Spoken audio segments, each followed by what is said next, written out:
अस्सलामुअलैकुम नाज़रीन, बहरान टीवी भलीकार मां मुबशर सोलंगी। सब खां पहिरीं नज़र हेडलाइन ते। पार्लियामेंट अक़लियतुनि जे हक़नि लाइ क़ौमी कमीशन जो बिल अक्सरियत राय सां मंज़ूर करे वरितो।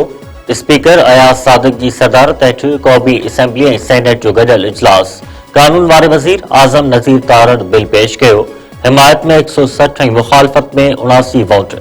मुखालिफ़ धुर जे मेंबरनि जो बिल ख़िलाफ़ एहतजाज। स्पीकर जी डाई साडो नारेबाज़ी।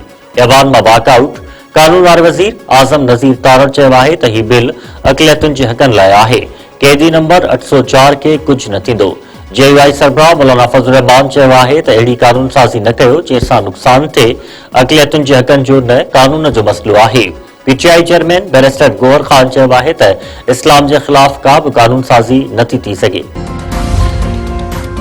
इस्लामाबाद ऐं रावलपिंडी में कलम 144 लागू। एहतजाजनि, जलसनि ऐं जलूसनि ते 2 महीननि लाइ पाबंदी। इंतज़ामिया जो चवणु आहे त गैर कानूनी सरगर्मी ते कानून फौरी तौर हरकत में ईंदो। शरंगेज़ी कंदड़नि खे सख़्तीअ सां मुंहुं ॾिनो वेंदो।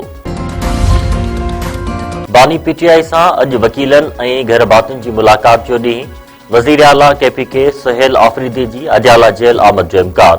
अडियाला जेल जे भरपासे सिक्योरिटी सख़्त। कंटेनर्स रखिया विया।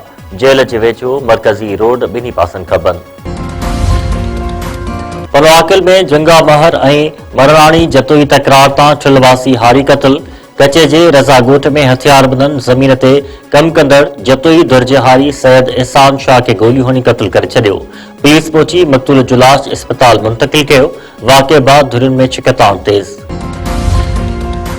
बुलड़ी शाहगरीन जे कातियार धुरियुनि में झेड़ो, नौजवान मारिजी वियो। ॻोठ जंग कातियार जे धुरियुनि में मामूली ॻाल्हि तां फायरिंग, गोलियूं लॻण करे अमजद अली कातियार क़त्ल थी वियो। पुलिस छिकताण ते ज़ाब्तो आणे वरितो। जवाबदारनि जी गिरफ़्तारी लाइ छापा। बहराम वेझो क़त्ल कयल पीरसन जो राइस मिल ॿाहिरां पूरियल लाश हथ। ॻोठ गब्बर कलोड़ो वासी शोबान कलोड़ो खे कुझु ॾींहं अॻु क़त्ल करे लाश ॻुझ ॻोह में पूरियो वियो हो।